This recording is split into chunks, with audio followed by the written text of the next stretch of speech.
Dreaming of a better sleep? Tossing and turning is not your destiny. And Ollie is here to help. Ollie invites you to sink into sweet, sweet slumber to improve your mental and physical health and overall wellness. More than just melatonin, Ollie's ingredients help you unwind your mind for a delightfully dreamy drift off. Sleep is on the way at Ollie.com. That's OLLY.com.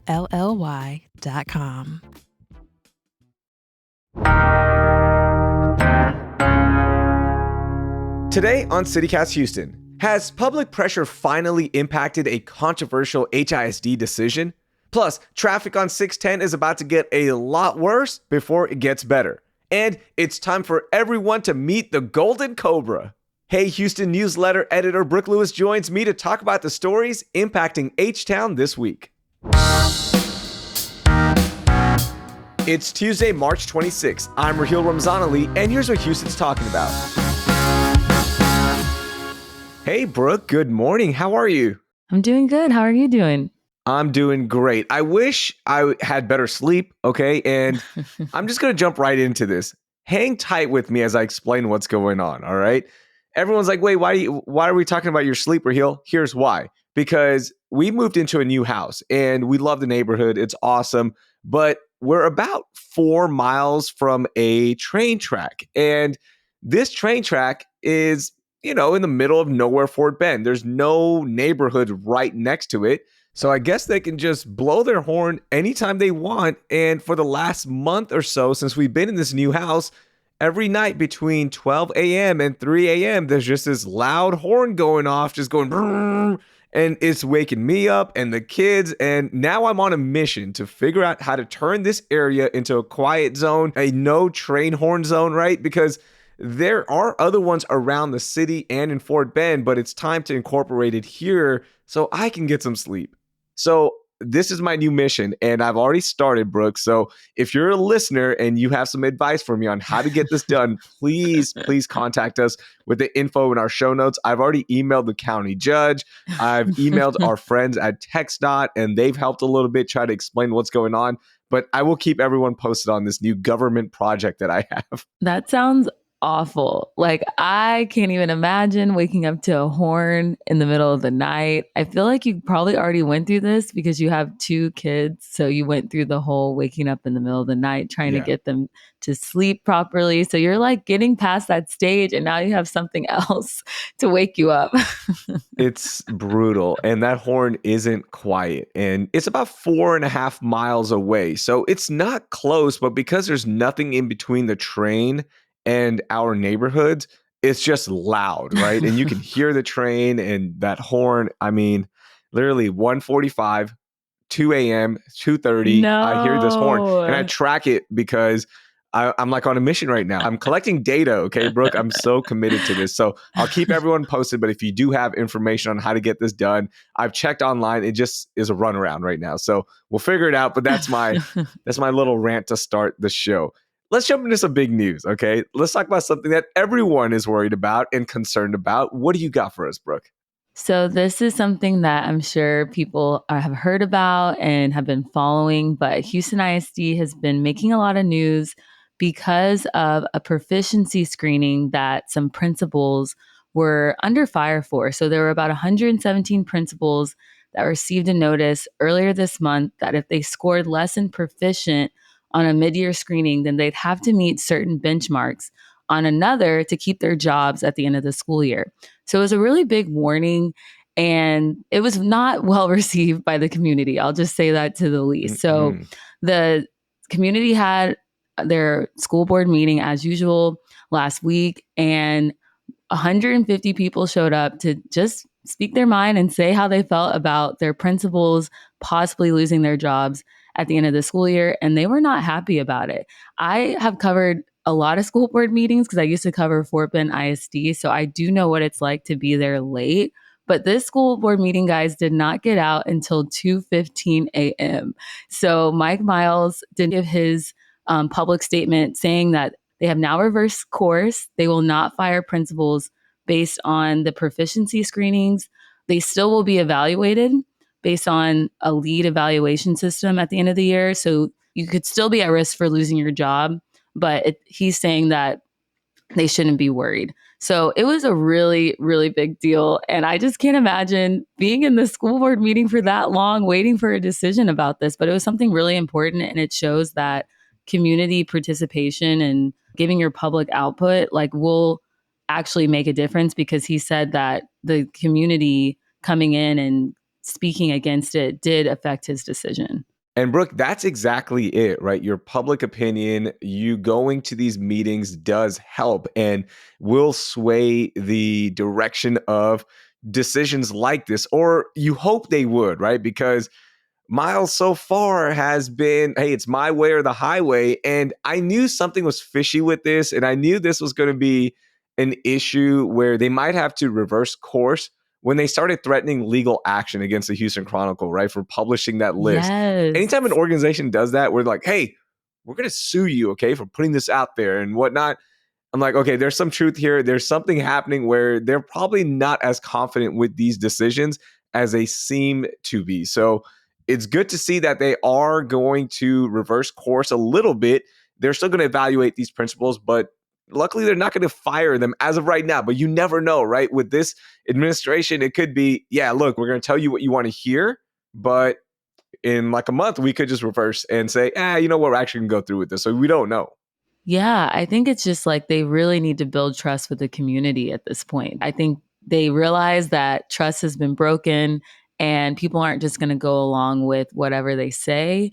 Even in the Houston Chronicle article, it talks about how Miles was saying there were a lot of people at the meeting that they hadn't seen before. And so that also made him sit back and think about the decision that they were about to make. So I think it just shows that, people aren't just sitting back and watching things happen in HISD. They really, really care about the school district. They really, really care about the community. And they're going to speak out if they don't agree with what's happening. Absolutely. Something we'll be keeping our eyes on, and HISD, the story that keeps on giving. I know. The drama. Its own reality show at this point. For real. I mean, truthfully, it is. It's fascinating to watch, and just you're like, okay, what's happening at HISD? And every day there's something new. Okay, I'm going to get to my biggest story, and it has to do with the Affordable Care Act. I saw this number and I was like, wow, this is really, really big. The number of Texans with health coverage under the Affordable Care Act has reached a new all-time high. Total Texas enrollment in ACA spiked to 3.3 million people this year. Chiquita Brooks Lasur, administrator of the Centers for Medicare and Medicaid Services, announced that news, and this comes from Houston Public Media. Also in that story, there is some drama brewing, okay? Because look, this is helping Texans and Houstonians, right? We're getting health coverage, and people who need health coverage can get it under ACA. But the House Republican Study Committee has proposed a budget for the next fiscal year that would fully defund the Affordable Care Act. And why is this important to our listeners? Because this group contains most of the Texas Republican House delegation, including Houston area GOP Congressman Brian Babin, Dan Crenshaw, Morgan Luttrell, Michael McCall, and Troy Nehls. So this is something that Texans are using, Houstonians are using, and our representatives are like, no, actually, we want to defund this. So I found this really fascinating that there is this push and pull. And also, former President Trump tried to repeal ACA in his last term, has publicly said he's going to try to do it again. So there's a lot on the line here in November for Texans when it comes to healthcare. Yeah, I think it just shows how many people need affordable healthcare in these times, especially coming after the pandemic. And I think a lot of people made job shifts. There's more people who are working self-employed, who don't have regular health insurance through their jobs. And so just we're in different times. And I really see why having affordable healthcare and having access for many, many people is needed. And so I don't know why there's always this effort to take it away. I just think it's something that people really need, millions of people, as you just said, and it's something that we shouldn't take away. And ACA is celebrating its 14th anniversary. How crazy is that? I feel like that was just yesterday. Yeah, that is wild. Yeah, that is wild. In the last 3 years, here's some final numbers, okay? So in 2022, the total number of Texans getting health coverage under Affordable Care Act was at 1.8 million. Last year, at the same time, it was 2.4 million. And now it's at 3.3 million. So, like, it's helping Texans, and hopefully somehow we can figure out how to keep it in place because, again, this is something that Texans, Houstonians need.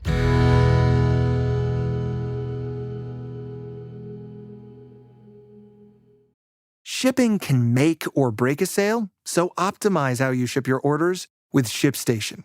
They make it easy to automate and manage orders no matter how big your business grows.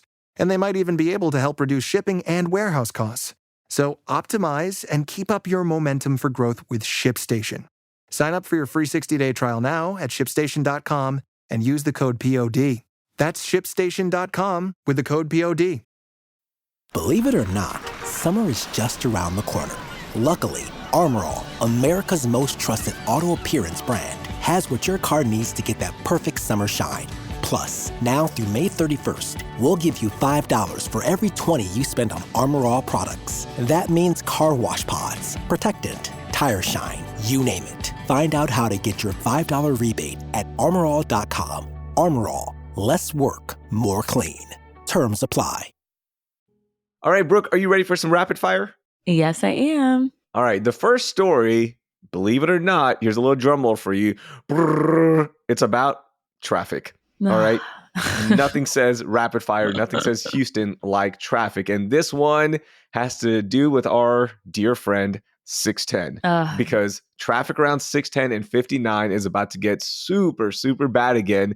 Since 610 heading from Bel Air to 59 North, heading to downtown, that ramp is now closed for 3 months. The closure is part of that massive decongestion project that started in 2017, but should be done by the end of this year.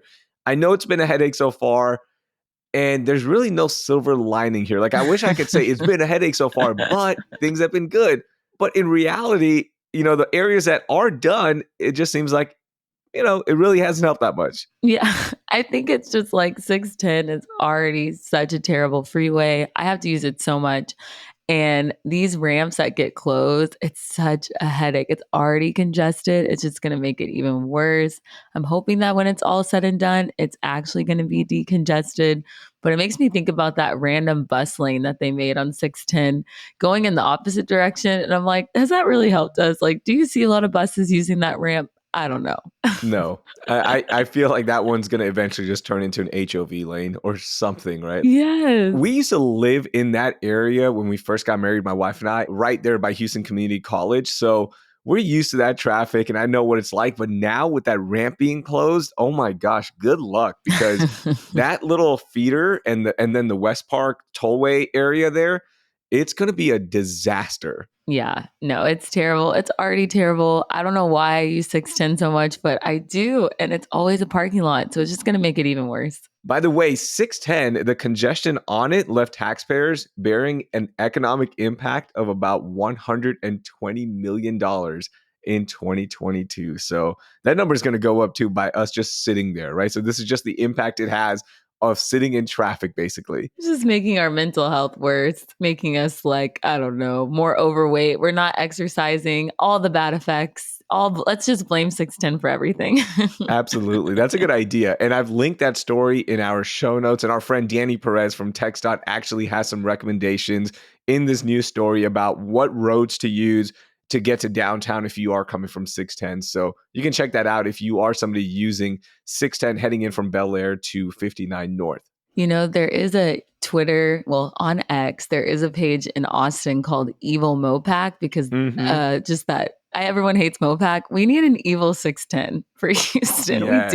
We do. Yeah, we do. Mopac is a notoriously bad. It's not a freeway. It's like a connector almost, or a loop. Yes. Anytime we had to use it, it was just a disaster. And I love it. It would, whenever it tweets out, it just is like taunting all the drivers. And so we need that for 610 because it is. It's just probably mocking us. Okay, speaking of downtown, Baseball season is about to start this week. Woohoo! What? How are we already here? I know. I had that feeling too because my friend texted me the other day asking about wanting tickets for this week. And I was like, it's already opening day this week. I just couldn't Yeah. believe it. Couldn't believe Yep, it. the Houston Astros are hosting this little team from New York. I don't know if you've ever heard of them, the Yankees, on March 28th, which is this Thursday. That's opening day. The two teams are going to have a 4-game stand to start the season. It's going to be fireworks. These two teams do not like each other. Although the Astros are constantly getting to World Series, the Yankees haven't done anything in a long time. And I know everyone's going to talk about 2017 and all that stuff. Oh, whatever. Forget the Yankees. To me, this feels like the final push to win a title because it's so hard for teams to be consistently good. And the Astros have been consistently great, right? So at some Yes. point, that window closes. So for me, like, here's my advice. Enjoy the season because this might be the final run. If not, like, the window might have already closed. So I don't know. I'm not that optimistic going into this season. No, and I love when it's that time, when it's playoffs and then they're headed to the World Series. Like that is one of the best times in Houston. So many people are out just like watching baseball at different bars and like the weather's nice. So I'm hoping we can get that again. But I get it. I always think that I'm like, let me just ride this good Houston sports wave until it's gone because I know we don't get it often. I know, and that's exactly it. Is like we've been so spoiled and we've been riding Yes. this wave for so long that eventually the wave does run out of momentum, right? And Yes. teams get older, other teams get better. You saw the Rangers do it, right? And we couldn't win a home game here in Houston for whatever reason. Like, win one home game and you're going to the World Series. But it eventually does catch up to you, so enjoy it. But at least the Houston Rockets are good again, so we've got that going, and they're making a nice little run here to get to the playoffs in the NBA. So that might be something to watch out for. But this is a great time for sports. You've got the Astros starting up, the Rockets are still playing, March Madness is going on. It's great. Enjoy it. The weather's nice. Like, it's the perfect storm. All right, Brooke, you know what we do on Tuesdays. We have to end this episode with our Only in H-Town. You start us off. What do you got? Only in H-Town. So this is only in H-Town because, again, traffic related, but a really bad accident. I don't know if anybody was in traffic experienced this past Friday, but we had an 11-car pileup, and it Wow. even included one car even caught on fire. And I'm like, and it was on I-10. So it's like I-10, 11-car pileup, a car was on fire. That just screams Houston. I mean, I hope everybody in that accident made it out okay, sending, thoughts and prayers to everybody that was involved. But I just couldn't believe that. It shut down 4 lanes near Willcrest on I-10. Sounds terrible. And I Yeah. just can't believe that happened. But I can because it's Houston. It happened around noon, right? On Friday rush hour. So that Yes. stalled out traffic for such a long time. And that is so scary. 11 cars were involved, as you mentioned. As of right now, according to the story on ABC 13, there were no injuries or deaths. So that's nice to hear. But yeah, only in H-Town can we just shut down the city with an 11-car accident. That is wild. Yes. And even the car fire. It's like, if you haven't seen a car on fire in Houston, then you're not a real Houstonian, as we've already discussed.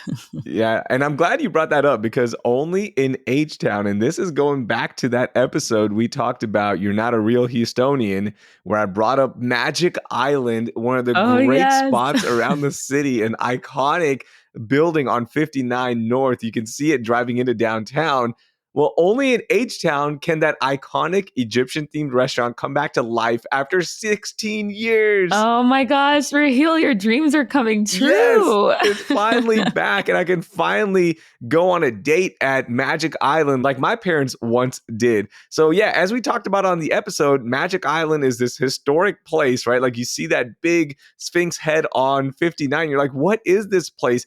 It got run over after it closed down. I mean, it got torn apart. It looked bad. But the new owner spoke to ABC 13, Dr. Mohammed Atari, and he said that the new Magic Island is coming back this summer. They've been remodeling it. It's going to be a great venue for shows, comedians, concerts, and more. It's also going to have a patio for beautiful sunsets. And it looks like there's going to be a good food menu there. So this could be a Ooh. fun little adventure for all of us. Yes. I mean, remember Carly and I have not been to this place. So I think we need to have a CityCast hangout at Magic Island. We It really sounds do. perfect.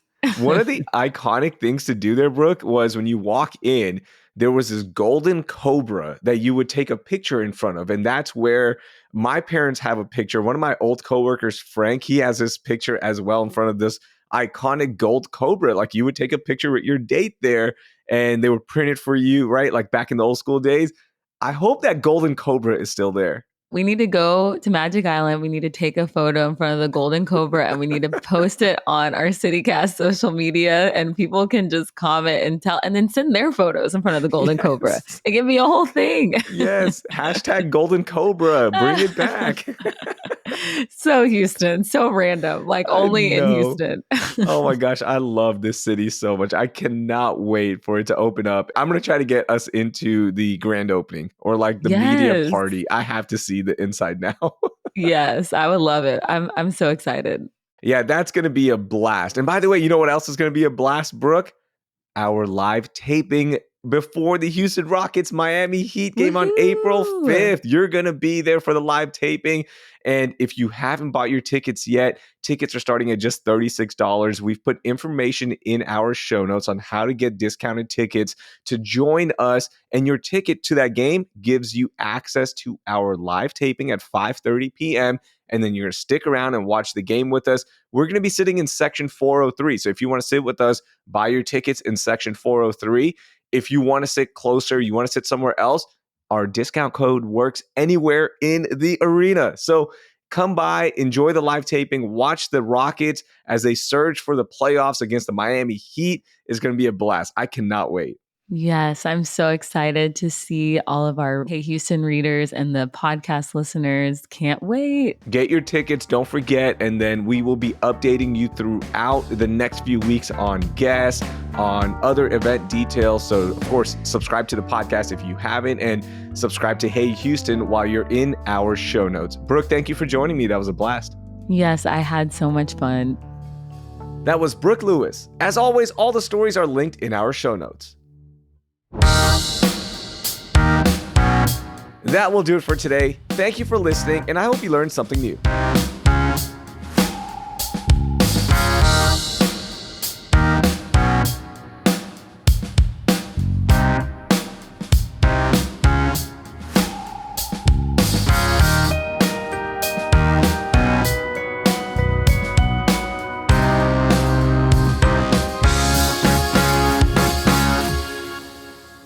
Brooke, you there? No, I'm still here. You can't hear me.